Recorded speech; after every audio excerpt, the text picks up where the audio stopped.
Good morning, જય સ્વામિનારાયણ. સ્વાગત છે તમારું એક નવા બ્લોગમાં. આજે આપણે બ્લોગિંગની શરૂઆત થાય છે 10 વાગ્યાની અને આજે છે રામનવમી અને સ્વામિનારાયણ જયંતિ પણ છે. તો અમારા પૂરા પરિવાર તરફથી રામનવમીની અને સ્વામિનારાયણ જયંતિની હાર્દિક શુભકામના. બધાને જય સ્વામિનારાયણ. તો ચાલો, આજે આપણે રામનવમી છે તો અમારે ફરાળ ન હોય તો આપણે જનરલ ટિફિનમાં આજે શું બનાવી રહ્યા છીએ હું તમારા સાથે શેર કરીશ. વિડીયો છેલ્લે સુધી જોજો અને જો કે તમને અમારા વિડીયો ગમે તો લાઈક શેર સબસ્ક્રાઇબ કરી દેજો. તો અત્યારે આપણે બનાવી રહ્યા છે મકાઈ પનીરનું શાક. તો અહીંયા આપણે મકાઈ લઈ લીધી છે, જોઈ શકો છો તમે, અને સાથે દાળ ફ્રાય દેવાની છે અને જીરા રાઈસ ભાત દેવાના છે. તો જીરા રાઈસ ભાત બનાવવા માટે અહીંયા ગરમ પાણી આપણે તપેલામાં રાખી દીધું છે. આ બાજુ કુકરમાં આપણે અત્યારે બફવા રાખવાની છે મકાઈ. તો ચાલો, વિડીયો છેલ્લે સુધી જોજો, મજા આવશે તમને કે અમે શું શું બનાવે રામનવમીનું. તો બધા ફરાળ કરતા હોય પણ અમારા કોઈ ભાઈઓ ફરાળ નથી કરતા રામનવમીનું, બરોબર? એટલે આપણે જનરલ ટિફિન બનાવી રહ્યા છે. તો ચાલો, વિડીયો છેલ્લે સુધી જોજો. ચાલો ફ્રેન્ડ્સ, અહીંયા હવે આપણે જીરા રાઈસ ભાત બનાવવા માટે પહેલા તો આપણે ભાતને અહીંયા બાફી લઈશું. તો અહીંયા તપેલામાં આપણે ભાત બફવા માટે રાખી દીધા છે. આ બાજુ કુકરમાં મેં મકાઈ પણ બફવા માટે રાખી દીધું છે. મીઠું નાખીને આપણે મકાઈને હવે બફવા દઈશું અને સાથે હવે ટમેટાને કટિંગ કરી લઈશું, કેમ કે આપણે બનાવવાનું છે મકાઈ પનીરનું શાક. તો ટમેટા આપણે જોશે, તો ચાલો ફટાફટ ટમેટા લઈ લઈએ અને ટમેટાને કટિંગ કરીએ. તો ચાલો ફ્રેન્ડ્સ, અત્યારે અહીંયા ટમેટા કટિંગ કરી લઈશું. જોઈ શકો છો તમે, આપણે બનાવવાની છે ગ્રેવી. તો પહેલા તો ટમેટા કટિંગ કરવાના હોય તો અહીંયા ટમેટા કટિંગ કરી દઈશું. ઉપર ભાત ને મકાઈ બફાઈ રહી છે. તો મકાઈ બફાઈ જાય એટલી વારમાં આપણે ટમેટાને કટિંગ કરી લઈશું. તો ચાલો ફટાફટ હવે આપણે ટમેટા કટિંગ કરી લઈએ, બરોબર? તો ચાલો ફ્રેન્ડ્સ, અહીંયા ભાત પણ બફાઈ ગયા છે. જોઈ શકો છો અહીંયા ટમેટા પણ આપણે સુધારીને લઈ લીધા છે. તો થોડાક આખા મસાલા એમાં નાખી દઈશું. તજ ને બાદિયાન, લવિંગ ને એવું બધું આમાં નાખી દઈશું. આપણે જોઈ શકો છો અત્યારે આપણે નાખી અને પછી એમાં લાલ મરચાં નાખશું અને પછી એનો વઘાર કરવાનો છે. એમાં આપણે લવિંગ પણ નાખશું, યાની કે તીખા, બરોબર? એ પણ નાખશું. પછી આપણે કરશું વઘાર, બરોબર? ચાલો, એમાં લાલ મરચાં આપણે આડી ટાઈ કરી નાખવાના છે. પછી આ તપેલી છે એની ગ્રેવી બનાવવાની છે. એટલા ટમેટાની આજે ઓછી ટમેટાની ગ્રેવી બનાવી રહ્યા છે આપણે. તો ચાલો ફ્રેન્ડ્સ, અહીંયા ભાત આપણા ઠંડા થાય છે. અત્યારે હવે હું ટમેટાની ગ્રેવીનો વઘાર કરી રહી છું. તો આપણે પહેલા તો તેલ નાખશું અને આ ટમેટા પણ કટિંગ થઈ ગયા છે. બધી વસ્તુ આપણે સરસ મજાની આમાં લઈ લીધી છે, જોઈ શકો છો તમે. તો ટમેટા કટિંગ કરીને લઈ લીધા છે. તો ચાલો, અત્યારે હવે હું વઘાર કરી રહી છું. મકાઈ પણ બફાઈ જાય છે. મકાઈનો ગેસ પણ આપણે બંધ કરી દીધો છે. તો હવે આપણે દાળ બફવા માટે રાખશું, કેમ કે દાળ ફ્રાય બનાવવાની છે. તો દાળ બફવા માટે રાખી દઈશું આપણે. તો દાળમાં મેં લીધી છે ચણાની દાળ ને તુવેર દાળ, બે, બરોબર? બે આપણે બફવા રાખશું. તો ચાલો, પહેલા તો ફટાફટ હવે આપણે આ ગ્રેવીનો વઘાર કરીએ. અહીંયા અત્યારે જોઈ શકો છો આપણે મકાઈ કટિંગ કરી રહ્યા છીએ. અહીંયા ભાત ઠંડા થઈ ગયા છે, ગ્રેવી ઠંડી થઈ ગઈ હશે. મકાઈ કટિંગ કરીને પછી ગ્રેવી બનાવશું, પણ પહેલાં આપણે જીરા રાઈસ ભાતનો વઘાર કરી લઈશું. ફ્રેન્ડ્સ, અત્યારે આપણે વઘાર કર્યા છે જીરા રાઈસ ભાતનો. તો જોઈ શકો છો અહીંયા આપણે મોટું તેને પકડી રાખી દીધું છે. સાથે અહીંયા આખા ભાત ઠંડા થઈ ગયા છે. તો એમાં આપણે વટાણા નાખશું. તો અહીંયા જોઈ શકો છો વટાણા આપણે બોઇલ કરીને લઈ લીધા છે. સાથે આપણે એમાં ગાજર પણ નાખશું. ગાજર પણ આપણે કટિંગ કરીને લઈ લીધા છે. તો ચાલો, મસ્ત મજાના બનાવે આપણે જીરા રાઈસ ભાત.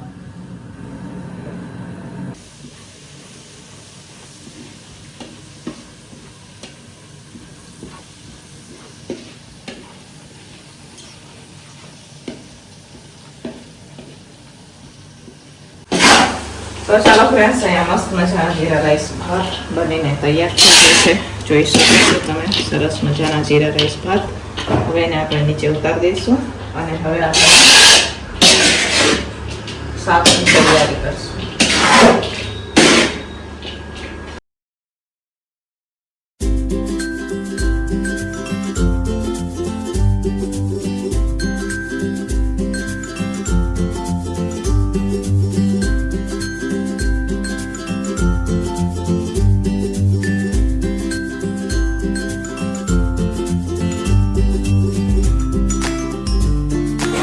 તો ચાલો ફ્રેન્ડ્સ, આપણે વઘાર કરી રહ્યા છીએ શાકનો તપેલો રાખી દીધું છે અને તપેલામાં આપણે નાખશું તેલ અને તેલને થવા દઈશું આપણે ગરમ. દાળ મારી ઉકળી ગઈ છે, ગ્રેવી પણ થઈ ગઈ છે. અહીંયા કેપ્સિકમ પણ આપણે સુધારીને લઈ લીધા છે. પનીરને પછી પનીર તો આપણે ખમણવાનું છે એટલે પનીર લાસ્ટમાં ખમણશું. તો ચાલો ફટાફટ તેલને આપણે ગરમ થવા દઈશું. આમાં કાજુની ગ્રેવી પણ મસ્ત મજાની થઈ ગઈ છે. તો ચાલો ફ્રેન્ડ્સ, અહીંયા મસ્ત મજાનો મકાઈ પનીરના શાકનો વઘાર થઈ ગયો છે. મકાઈ પણ નખાઈ ગઈ છે. સાથે અહીંયા જે આપણે મસાલો બનાવીને રાખેલો છે એ પણ નાખી દઈશું. અને ચાલો અહીંયા કાજુની ગ્રેવી પણ નખાઈ ગઈ છે, મકાઈ પણ નખાઈ ગઈ છે અને મસાલો આપણે જે સરસ મજાનો દૂધ સાથે કરીને રાખેલો તો એ પણ નખાઈ ગઈ છે. આ બાજુ દાળ ફ્રાય પણ સરસ મજાની બની ગઈ છે. જોઈ શકો છો તમે, મસ્ત મજાની દાળ ફ્રાય બનીને તૈયાર થઈ ગઈ છે. આ બાજુ થોડીક વાર આપણે આને પાકવા દઈશું. પછી આપણે ખમણેલીમાં પનીર નાખવાનું છે. તો ચાલો થોડીક વાર પાકે એટલી વારમાં આપણે બાંધી લઈએ હવે રોટલી. તો ચાલો ફ્રેન્ડ્સ, અત્યારે અહીંયા ખમણેલું પનીર પણ નાખી દીધું છે. ઓલમોસ્ટ આપણે હવે શાક થઈ ગયું છે અને 12 વાગી ગયા ને એટલે મંદિરે મસ્ત મજાના મહાદેવના મંદિરે સરસ મજાની આરતી પણ ચાલુ થઈ ગઈ છે. તો ચાલો શાક બનીને હવે તૈયાર છે. હવે આપણે તપેલો નીચે ઉતારી અને રોટલીનો લોટ પણ બંધાઈ ગયો છે. તો હવે આપણે રોટલી બનાવશું. આ બધું દાળ બે ગેસ ઉપર નાખશું ફટાફટ, કેમ કે બહુ મોડું થઈ ગયું છે અમને. તો ચાલો દાળને ઉતારી દઈએ નીચે અને શાકને નીચે ઉતારી દઈએ આપણે.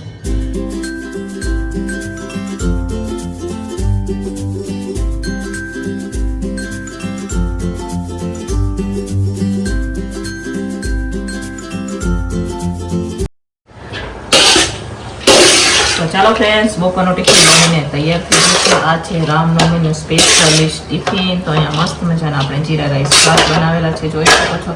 સાથે અહીંયા મકાઈ પનીરનું શાક બનાવેલું છે, સાથે સલાડ છે. મસ્ત મજાની આપણે દાળ ફ્રાય દાળ બનાવેલી છે, જોઈ શકો છો. સાથે છે રોટલી. તો ચાલો બપોરનું ટિફિન બનીને તૈયાર થઈ ગયું છે. આ છે રામનવમીનું સ્પેશિયલિસ્ટ ટિફિન. તો હવે આપણે ટિફિન ભરી દઈશું, કેમ કે અમને ત્યારે વાગી ગયું છે પૂર્ણા.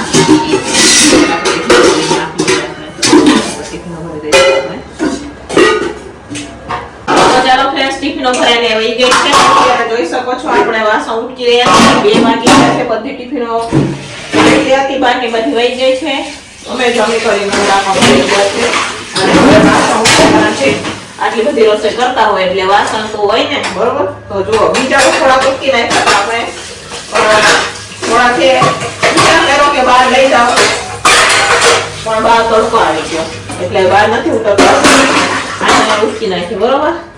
તો ચાલો ફટાફટ હવે વાસણ ઉટકી નાખશું. તો ચાલો ફ્રેન્ડ્સ, વાસણ ઉટકાઈ ગયા છે. હવે અત્યારે હું શાક સાફ કરી રહી છું, જોઈ શકો છો તમે. અહીંયા શાક સાફ કરવાનું ચાલુ છે. તો ફટાફટ શાક ઉટકી નાખશે પછી ખાવાનું.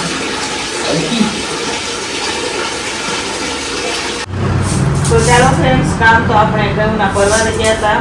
પછી છે ને આ ઘઉં લઈને બેઠા છે, ઘઉં ચારવાના છે, દળનું કરવાનું છે. નવા ઘઉં આવી ગયા છે. મારે ઘઉં નહોતા લેવા પણ ક્યાંથી આવ્યા છે મને નથી ખબર. આવ્યા છે તો હવે વાપરી લઈએ, બરોબર. કેમ કે હું છે ને લોટ જ લઈ આવું, ઘઉં નથી લેતી. કેમ કે ઘઉં એને હાંચવા બહુ અઘરા પડી જાય. મારે ઘર નાનું છે અને ઘઉં હાંચવા હોય ને એટલે પછી બગડી જાય. આના પહેલા 2 વર્ષ પહેલા તો અમારા ઘણા બધા બગડી ગયા હતા.